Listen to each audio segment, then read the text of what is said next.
Hey everyone, it's Susan Pierce Thompson and welcome to the weekly vlog. This morning I received a private Facebook message from somebody and it was long. And I wouldn't typically see a message coming into Facebook. I don't spend much time in Facebook except to do Bright Line Eating stuff, but I got a notification that popped up in the bottom right corner of my computer screen. I should figure out how to turn those off. And because I was in the predisposed mood to maybe procrastinate on what I should have been doing, I decided to hop over there and click on it. I could read the first couple lines and it just looked pretty intriguing. So I clicked over there and it was this message, and I just want to talk about it a little bit because it affected me. It was a boot camper. We've got 2 boot camps running right now. She's in the more recent one. So she's been doing Bright Line Eating for, I don't know, maybe 3 weeks. And this is what she said. She said, Susan, I started Bright Line Eating a little while ago, and for the first 2 weeks it was amazing. I felt so free, and the food like snapped into place, and suddenly I had no cravings, and I lost a ton of weight, and like 7 pounds or something like that in the first 2 weeks. And I just felt great, and that was the beginning of the email. And then I binged. And I've been binging now for days, and I'm in a really dark place. And then there were a couple more paragraphs that went into that, and she said, I'm really struggling with the rigidity of Bright Line Eating, and I feel like I'm in a box, and it feels so extreme. And I'm just not sure this is the path for me. I'm struggling with that. And then the next paragraph said, I've got family and friends that I'm hiding from because I now have this amazing Bright Line Eating support community, and I'm sneaking off to go message them and communicate with them, and I don't want my friends and my family to know. And so I feel like I'm living this double life all of a sudden. And she said, I'm just struggling so much. I don't know if I'm going to be able to get out of this. The food feels so strong. And then she said, I have this dream, this daydream, this vision of you sometime in the future talking about me and sharing about how I've gotten through my Bright Line Eating challenges and I'm now happy, thin, and free, and a success story. And you talk about this message that I'm sending you right now, and it's all behind me. And now I've figured all this out, and I'm finally out of the food, and I'm completely free. She said, I want to be that success story, and I don't know if I can. I'm drowning. I'm struggling. I literally don't know what else to do, so I'm sending you this message. SOS 911, please help. So I read this message. There was more, but that's the bare bones. That's the outline of it. And I wrote back. And I said, first of all, I so understand that pain. I've been there so many times, face down in a bowl of cookie dough, literally not sure I can get out of the food. And when I'm there, here's what I do. First thing is I trust, just like that vision of you in the future being able to be a success story and a case study and an example. I trust. And then the next thing is I inventory my program. There's a lot to Bright Line Eating. Am I really doing it? What could I tweak to maybe give myself a better shot at success? There's a lot to that. And then I let the food addiction run its course. Sometimes you kind of got to wait for the roller coaster ride to stop. But when it does, and there's a little moment of hope, when you can get off that scary ride and onto safe land, it's like looking for the moment, the little window of opening, the little moment of sanity where you can step over to the other side and get on your bright lines again. I said, I look for that window. Just look for that window. It's usually something inside. It's not external. It's a little switch flips inside, and you just have a moment, and then hop on some social support really fast. Reach out to people and say, hey, I'm back. I'm 2 minutes on my bright lines, and I could use some support. And then in my response, I said, And I just want to say, if I may, that I hear some red flags here. So bright line eating is really extreme and rigid. I get that.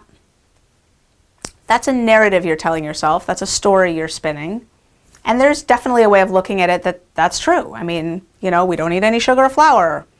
We only, at meal times, we don't snack. We, bound our quantities. Many of us use a digital food scale to weigh our food. Okay, that's extreme. I said, you can look at that narrative, though. Is that narrative really serving you?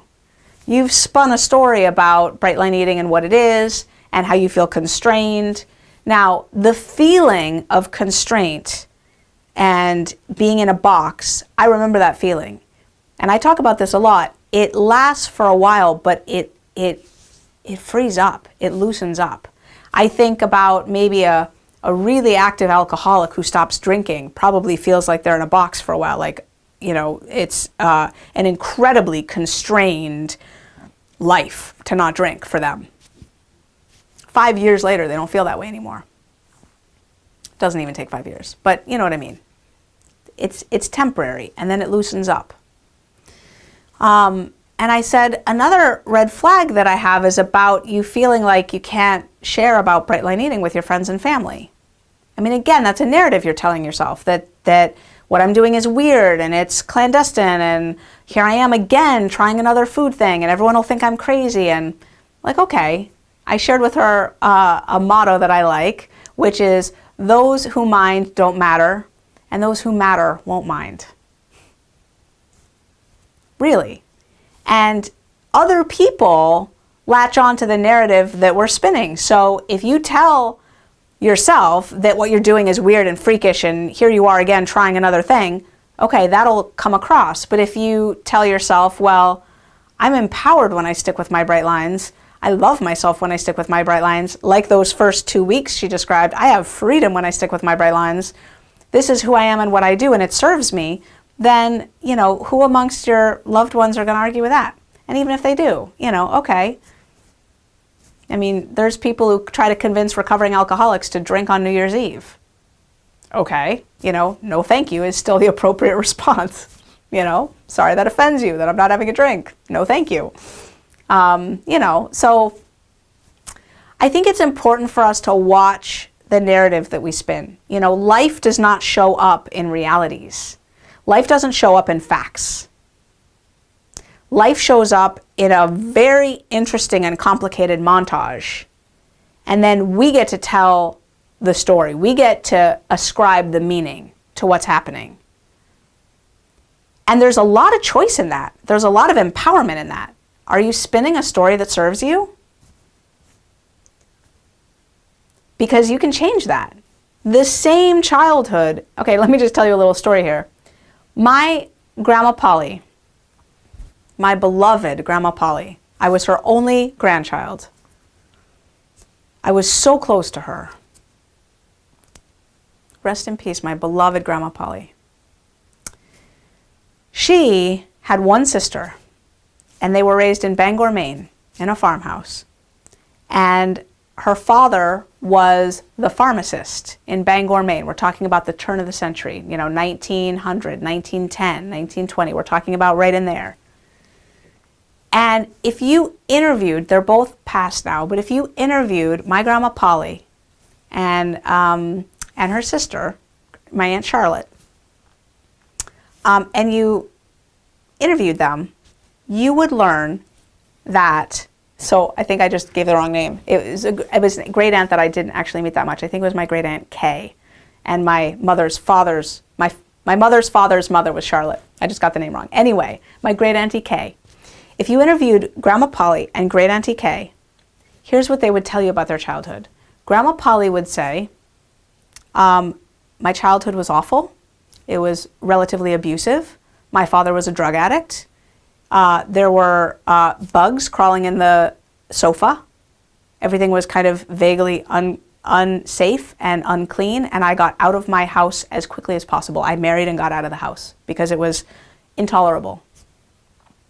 And great auntie Kay would say, My mother was the best cook on the block. There was good smells coming from our house every day. Completely different narrative. Same childhood. Probably both of those things are true. But it's all a matter of perception. And my grandma probably pulled herself up by her bootstraps and got out of Dodge. And Auntie Kay, bought the house down the street and married Uncle Alton and had some kids. So, it's all the narrative that we tell about our lives. There are no facts. There's just a story that we spin about it. So as you're spinning stories about your life, be sure that you tell stories that serve you.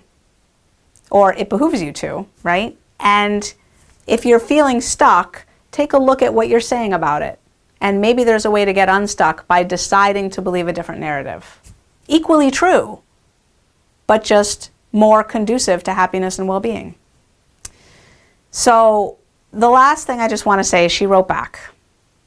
And she said, Susan, thank you. She's actually in the helping professions, so she knows this thing about, we have to watch the stories we tell about our lives, something she's very familiar with. And she said, thank you for that. And, you're right. She said, you're right. My family already think I'm wacko with food. I'm vegan and I'm gluten-free. If I add sugar and flour to the list, nobody's going to bat an eye. I'm totally making that one up. And she said, thank you for sharing that the feeling of constriction loosens up. And I just want to say it really, really does. It really does. Today is Wednesday, April 6th. And tomorrow, April 7th, is my husband's 44th birthday. Just to illustrate. I don't know if we're having cake. I don't really care if we're having cake. It's fine if we do. It's fine if we don't. I'm now 13 years in, almost 13 years into my Bright Line eating journey. And to my memory, not once in those 13 years have I eaten a piece of cake because it was someone's birthday. I'm like the sober alcoholic at New Year's Eve. I say no thank you to the champagne. I say no thank you to the birthday cake. Never eaten birthday cake in those 13 years because of someone's birthday, right? I just don't eat cake.